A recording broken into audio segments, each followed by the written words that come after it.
ఊటీలో నేను తీసుకున్న బ్యూటిఫుల్ విల్లా అని చూపిస్తా. ఇక్కడ నుంచి వ్యూయే కానీ మిగతాదంతా కూడా చుమ్మా అంతే.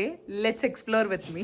ఊటీకి ఒక మెయిన్ రీజన్ వల్లే వెళ్ళాను, బట్ నేను తీసుకున్న విల్లా మాత్రం అమేజింగ్ గా ఉంది. నా బాల్కనీలోంచి నేను ఏదైతే వ్యూ చూసానో ఇప్పటికీ కూడా నా కళ్ళ ముందు అలా మెస్మరైజింగ్ అవుతూ ఉంటుంది. And that was so amazing. జీవితంలో అప్పుడప్పుడు మాత్రమే వెళ్తూ ఉంటాము. నేను ఎందుకు హై బడ్జెట్ హోటల్స్ ని సెలెక్ట్ చేసుకుంటానంటే సోలో ట్రావెలింగ్స్ ఎక్కువగా చేస్తాను కాబట్టి నాకు సేఫ్టీ ఇంపార్టెంట్ అనిపిస్తా ఉంటది. అందుకనే కొంచెం డబ్బులు పోయినా పర్లేదు, సేఫ్టీ మెయిన్ ఇంపార్టెంట్ అనుకుంటూ ఉంటాను. But this time I had a lot of friends, but everybody has their individual villas. నేను తీసుకున్న విల్లాలో మాత్రం బ్యూటిఫుల్ పెయింటింగ్స్ కూడా ఉంటుండే. And one of the best thing వచ్చేసి ఊటీ ఆల్రెడీ చల్లగా ఉంటుంది. సో స్నానం చేసి వచ్చిన తర్వాత హెయిర్ డ్రైయర్ కూడా మనకు అందులోనే ప్రొవైడ్ చేశారు. I felt very good because మనకి హెయిర్ డ్రైస్ అన్ని హోటల్స్ లో కూడా అవైలబిలిటీ ఉండవు. ఒకదానికి ఇంత రూమ్ అవసరమా అనిపిస్తుంది.